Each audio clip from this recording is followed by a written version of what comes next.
लाहौर के सीसीपीओ गुलाम महमूद डोगर ही रहेंगे। Supreme court का फैसला आ गया। तबादले के अहकामात मुअत्तल। तबादले पर इलेक्शन कमीशन की सरजनिश। अदालत ने कहा निगरां हुकूमत पंजाब से जुबानी दरखास्त आई, मंजूरी हुई और अमल भी हो गया। अमल दरामद के बाद खतो किताबत की गई। इलेक्शन कमिश्नर कमीशन मेंबरान की मुशावरत के बगैर तकर्रुर तबादले का फैसला नहीं कर सकते। निगरां हुकूमत पंजाब की तरफ से किए गए तकर्रुर तबादले का मामला 5 रुकनी लार्जर बेंच को भेज दिया गया।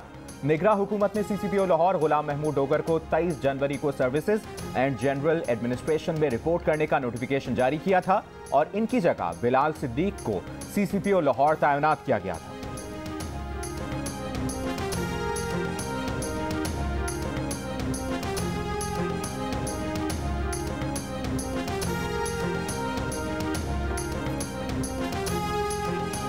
सुप्रीम कोर्ट ने 90 दिनों में इंतखाबात न कराने के खिलाफ दरख्वास्त पर समाअत से इनकार कर दिया। सीसीपीओ लाहौर तबादला केस की समाअत के दौरान सदर Islamabad high court bar Shoaib Shaheen ने कहा कि हमने पंजाब में इंतखाबात की तारीख की दरख्वास्त दायर की है, हमारी दरख्वास्त को सुना जाए। जस्टिस मुनीब अख्तर ने कहा कि आपकी दरख्वास्त हमारे सामने नहीं है। इंतखाबात का मामला चीफ जस्टिस को भिजवा दिया है। जस्टिस एजाजुल हसन ने कहा कि बेंच तश्कील देने का इख्तियार चीफ जस्टिस के पास है। ये चीफ जस्टिस की सवाबदीद है कि वो केस समाअत के लिए मुकर्रर करें या ना करें।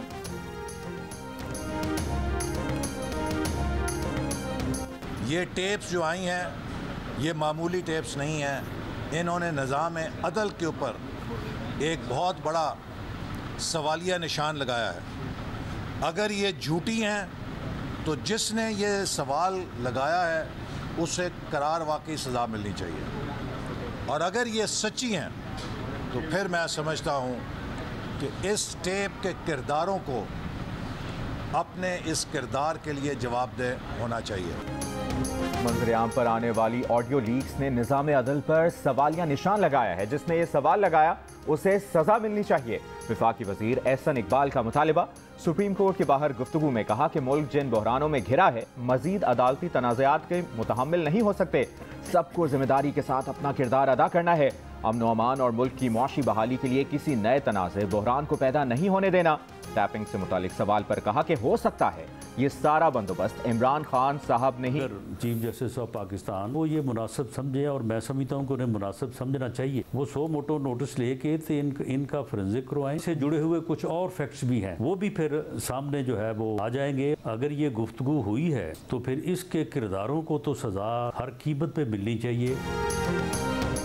चीफ जस्टिस 100 मोटो लेकर ऑडियो का फोरेंसिक कराएं। विफाकी वजीर दाखिला राना सनाउल्लाह की प्रोग्राम आज शाहजेब खानजादा के साथ में गुफ्तगू। बोले कुछ हकायक अदलिया की एक शख्सियत से मुतालिक हैं। ऑडियो से मुतालिक हकायक सिर्फ चीफ जस्टिस पाकिस्तान से ही शेयर कर सकता हूँ। चीफ जस्टिस पाकिस्तान की इजाज़त के बगैर इस पर एक्शन करना मुनासिब नहीं होगा। जिन जजेस से मुतालिक सवाल उठे उन्हें इस केस में खुद ही नहीं बैठना चाहिए। कहा जज अरशद मलिक की वीडियो की तहकीकात हो जाती तो यहाँ तक नौबत ना आती। राना सनाउल्लाह ने परवेज़ इलाही की मुबैना वायरल ऑडियो प्रेस कॉन्फ्रेंस में चला दी।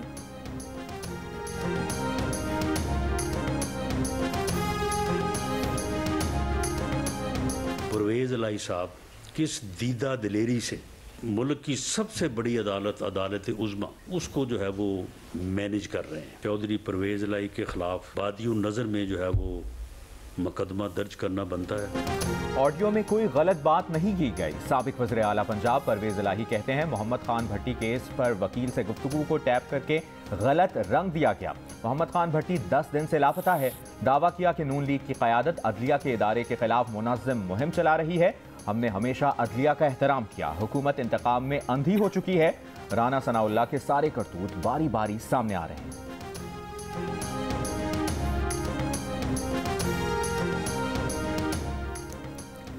सदर supreme court bar Abid Zubairi ने कहा है कि परवेज़ इलाही के साथ उनकी गुफ्तगू वाली ऑडियो को तोड़ मरोड़ कर पेश किया जा रहा है। मुबैना ऑडियो लीक सामने आने के बाद पाकिस्तान बार काउंसिल का आला अदलिया के तशख्खुस के हवाले से तशवीश का इजहार। पाकिस्तान बार काउंसिल के वाइस चेयरमैन हारून रशीद और chairman executive committee Hasan Raza Pasha ने कहा कि आला अदलिया के जजों का कॉन्डक्ट गैर जानिबदार होना चाहिए। ऐसा तासुर नहीं जाना चाहिए कि जज किसी सियासी जमात को फ़ायदा दे रहे हैं। जजेस को किसी आईनी ओहदे का तमस्खुर उड़ाने के दिमाग से इज्तनाब बरतना चाहिए। Chief justice Pakistan viral audio की जांच पड़ताल और तहकीकात कराएं। सुप्रीम कोर्ट बार के साबिक सदर एहसन भोन ने कहा कि परवेज़ इलाही, जहांगीर जोजा और आबिद जुबैरी की मुबैना ऑडियो पर बार काउंसिल को भी एक्शन लेना चाहिए। ये जजेस को अप्रोच करके मुतासिर करने की कोशिश है।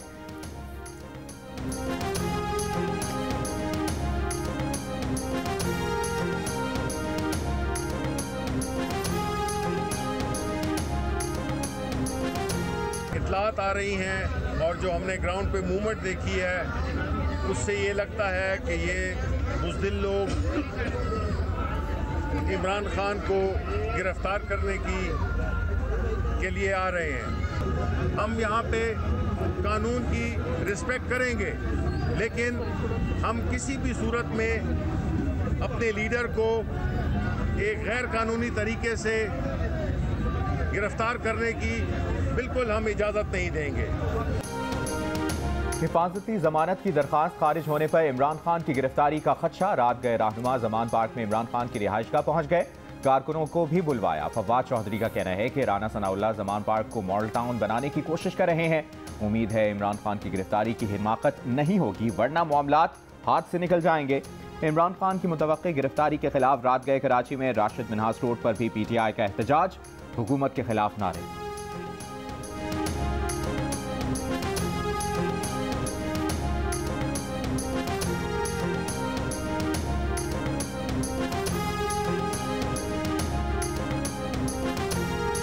सारी पार्टी को कहता है जेलें भर दो, खुद चूहा घर में छुप गया है। वर्कर्स को आवाजें दे रहा है, ज़मान पार्क पहुंचो मुझे बचाओ। वजीर दिफा ख्वाजा आसिफ का इमरान खान पर तंजिया वार, कहा अदालत को कहता है मैं बुजुर्ग उम्र रसीदा जख्मी हूँ, हाजिर नहीं हो सकता। अमरीकी सफीर और सीनियर सिफारती अमले से मुलाकात हुई। फवाद चौधरी का इंकशाफ, कहा अमरीकी हुक्काम को हुकूमत के सियासी मुखालफिन के खिलाफ कवानीन के गलत इस्तेमाल पर तहफ़्फ़ुज़ात बताए। सियासी सूरत हाल और इस पर PTI के मौक़िफ़ पर भी गुफ्तगू हुई। मुलाकात अच्छी रही। इमरान खान ने जनरल रिटायर्ड बाजवा को सजा देने का मुतालबा कर दिया। कहा जनरल बाजवा मुल्क के वजीर आजम को ब्लैकमेल करने के लिए फोन टैप करते रहे। ये सब कुछ आर्मी चीफ ने वजीर आजम को ब्लैकमेल करने के लिए किया। सिर्फ इसी जुर्म पर जनरल बाजवा को सजा मिलनी चाहिए। इमरान खान ने सदर मुमलिकत को खत लिखकर जनरल बाजवा के खिलाफ हलफ की खिलाफ वर्जी करने पर कार्रवाई का मुतालबा कर दिया। लिखा जनरल बाजवा की वजीर आजम से गुफ्तगू की रिकॉर्डिंग आर्मी चीफ के हलफ और बुनियादी इंसानी हुकूक की खिलाफ वर्जी है।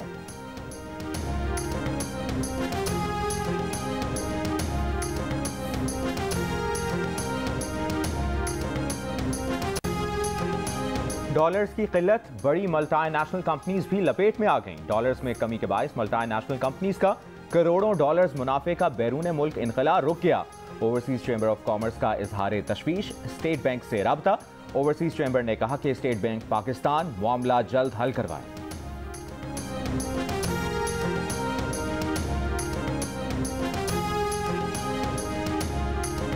रुपए के मुकाबले में डॉलर की कदर में कमी। इंटरबैंक में कारोबार के दौरान डॉलर ₹1.38 सस्ता होकर ₹263 का हो गया। इंटरबैंक में डॉलर गुज़िश्ता रोज ₹264.38 पर बंद हुआ था। कारोबारी हालात मंदे होए पे ने, दिन ब दिन डीजल ते पेट्रोल ਦੀਆਂ ਕੀਮਤਾਂ ਵਧੀ ਜਾਂਦੀਆਂ ਨੇ। ਕੋ ਕਿਰਾਇਆ ਭਰਦਾ ਕੋਈ ਨਹੀਂ, ਸਵਾਰੀ ਨੂੰ ਕਹੀਦਾ ਵੀ ਕਿਰਾਇਆ ਇੰਨਾ, ਉਹ ਕਿਰਾਇਆ ਸੁਣ ਕੇ ਮੁੜ ਕੇ ਕਹਿੰਦੇ ਨੇ ਜਵਾਬ ਦਿੰਦੇ ਆ, ਮੁੜ ਕੇ ਦਿੰਦੇ ਹੀ ਨਹੀਂ ਹੈਗੇ। ਆ ਤੁਹਾਡੇ ਸਾਹਮਣੇ ਗੱਡੀਆਂ ਦਾ ਰਸ਼ ਲੱਗਿਆ ਪਿਆ ਵਾ ਤੇ बस मुख्तसर जे हालात हैगे ने। इस वक्त आप देख लें गाड़ियाँ खड़ी हैं, ड्राइवर सब घर चले गए हैं। सारा दिन उन्होंने इंतज़ार किया है, कोई हालात नहीं है। इसमें डीजल बढ़ने के बाद हमारा सारा कारोबार ख़त्म हो गया। लोग आते नहीं, इधर रुझान नहीं करते। हमारे हालात बिल्कुल ख़त्म हो चुके हैं, बड़े परेशान हैं कि हम कैसे ज़िंदगी बसर करेंगे। पेट्रोल डीजल महंगा होते ही महंगाई का पहला वार। शहरियों के लिए सफर का खर्च बढ़ गया। रिक्शा टैक्सी तो दूर की बात, मोटरसाइकिल भी जेब पर भारी पड़ने लगी। गुड्स ट्रांसपोर्टर्स ने भी किराए बढ़ा दिए। जरूरी अशिया की कीमतें मजीद बढ़ने के खदशात।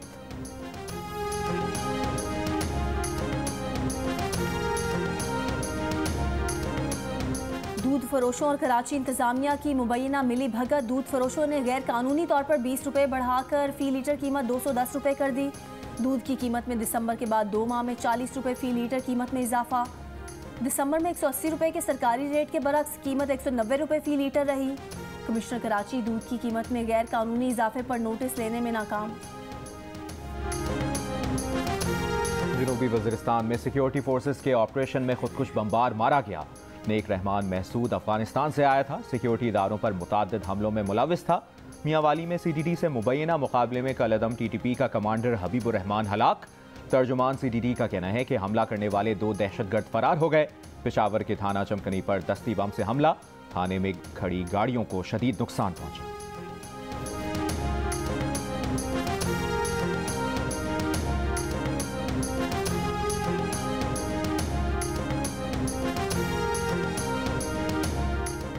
सेक्रेटरी खारजा असद मजीद की अमरीकी महकमा खारजा के काउंसलर से मुलाकात, दूसरे मिड लेवल दिफाई मुज़ाकरात और वाशिंगटन में हुए इजलास पर इत्मीनान का इजहार। सेक्रेटरी खारजा का कहना है कि तवातुर के साथ दो तरफा दौरे पाक अमरीका ताल्लुकात की मुस्बत समत की अक्कास हैं। काउंसलर अमरीकी महकमा खारजा डेरेक शोले ने कहा कि अमरीका पाकिस्तान के साथ ताल्लुकात आगे बढ़ाने पर पुरअज़्म है।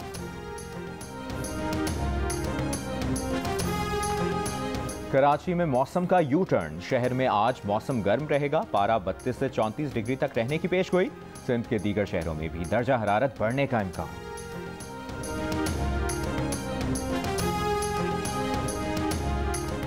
FIA ने साबिक खातून अव्वल की सहेली फरा गोगी और उनके शौहर एहसन जमील गुज्जर को मनी लॉन्ड्रिंग के इल्जाम में आज तलब कर लिया। उनके खिलाफ करोड़ों रुपए की मशकूक ट्रांजैक्शन रिपोर्ट्स बैंक की जानिब से FIA को फराहम की गई हैं।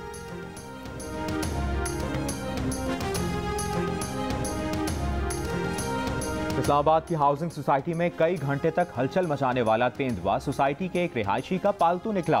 मुलाजिम से पिंजरा खुला रह जाने के बाद तेंदुआ भाग निकला था। फुर्तीले तेंदुए को घंटों बाद एक घर की बेसमेंट में बंद करके बेहोश करके काबू किया गया। तेंदुए की निजी हाउसिंग सोसाइटी में मौजूदगी की तहकीकात की जाएंगी। थाना सोहाला में तेंदुए को घर में पालने पर नामालूम शख्स के खिलाफ मुकदमा दर्ज। सिक्योरिटी हुकाम के मुताबिक तेंदुए के मालिक के खिलाफ हाउसिंग अथॉरिटी भी कार्रवाई करेगी।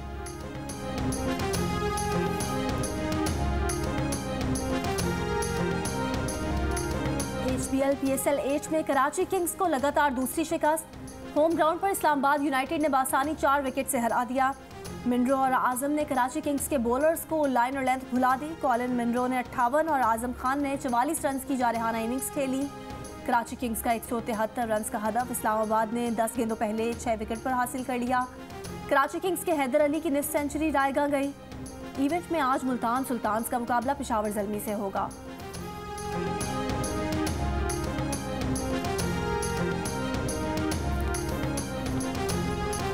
भारत के एशिया कप के मैचेस UAE में खेलने का इम्कान। भारतीय मीडिया के मुताबिक भारतीय क्रिकेट बोर्ड ने एशिया कप में अपने मैचेस UAE में खेलने की तजवीज़ दे दी। पाकिस्तान एशिया कप का मेज़बान रहे और दीगर टीमों के मैचेस पाकिस्तान में खेले। भारत के फाइनल में पहुंचने की सूरत में फाइनल भी UAE में होगा। भारतीय बोर्ड ने पाकिस्तानी बोर्ड को ऑप्शन दे दिया। फैसला पाकिस्तान का होगा। ACC के आइंदा इजलास में हतमी फैसला होगा।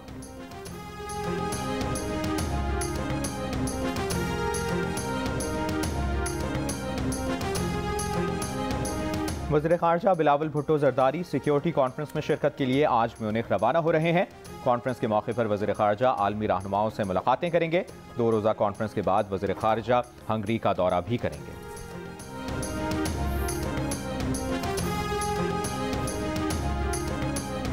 तुर्की और शाम में ज़लज़ले से तबाही। अक़वाम मुत्तहिदा की तुर्की के ज़लज़ला मुतासरीन के लिए $1 अरब इमदाद की अपील। शाम के ज़लज़ला मुतासरीन के लिए $40 करोड़ इमदाद की अपील।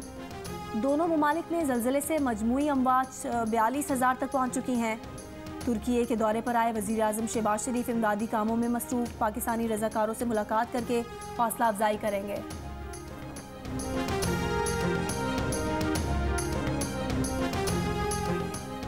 अमरीका ने दावा किया है कि मिस्री सैफ अल आदिल को अलकायदा का नया सरबराह बनाया गया है।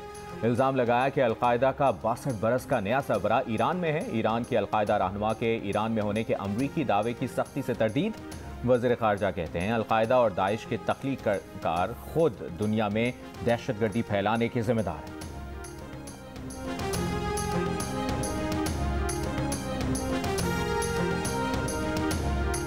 सऊदी अरब ने 58 ममालिक के आज़मीन हज के लिए ऑनलाइन रजिस्ट्रेशन की सहूलत मुतारिफ करा दी। अमेरिका, ऑस्ट्रेलिया और यूरोपीय शहरियों समेत मुख्तलिफ ममालिक के आज़मीन फ़ायदा उठा सकेंगे। प्लेटफॉर्म से आज़मीन की आमद को आसान बनाया जाएगा। भारतीय क्रिकेट टीम के चीफ सेलेक्टर चेतन शर्मा ने ओहदे से इस्तीफ़ा दे दिया। स्टिंग ऑपरेशन से होने वाले तनाज़े के बाद चेतन शर्मा पर इस्तीफ़ा देने का दबाव था। चेतन शर्मा ने भारतीय खिलाड़ियों पर खुद को फिट रखने के लिए ममनुआ इंजेक्शन के इस्तेमाल का इल्ज़ाम आयद किया था।